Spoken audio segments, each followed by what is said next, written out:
നാനി നായകനായി എത്തുന്ന the paradise എന്ന സിനിമയുടെ മലയാളം ടീസർ ഇപ്പോൾ എയറിലാണ്.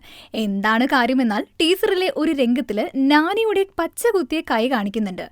കടുത്ത അസഭ്യമാണ് കയ്യിൽ പച്ച കുത്തിയിരിക്കുന്നത്. തെലുങ്ക് ഡയലോഗ് മലയാളത്തിലേക്ക് പരിഭാഷപ്പെടുത്തിയപ്പോൾ സംഭവിച്ച വലിയൊരു പിഴവാണിത്. ടീസർ പുറത്തായതോടെ വലിയ ട്രോളുകളും വിമർശനങ്ങളുമാണ് മലയാളം ടീസറിന് ലഭിക്കുന്നത്. ഇതും പരിഭാഷ പിഴവായിരിക്കാം എന്നാണ് സാധ്യത.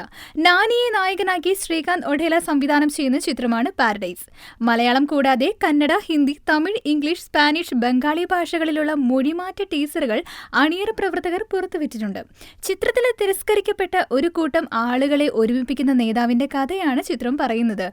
ചിത്രത്തിന്റെ കഥാസൂചന തരുന്ന വിവരണവും അതിനെ അതിശക്തമായി പ്രതിഫലിപ്പിക്കുന്ന ദൃശ്യങ്ങളും വീഡിയോയിൽ കാണാം. ചിത്രത്തിനു വേണ്ടി വലിയ ശാരീരിക പരിവർത്തനത്തിന് വിധേയനായ നാനിയുടെ ശക്തമായ ശരീരവും ലുക്കും ടീസറിന്റെ ഹൈലൈറ്റ് ആണ്. നാനിയുടെ കരിയറിലെ ഏറ്റവും ചിലവേറിയ ചിത്രങ്ങളിൽ ഒന്നായാണ് പാരഡൈസ് ഒരുങ്ങുന്നത്.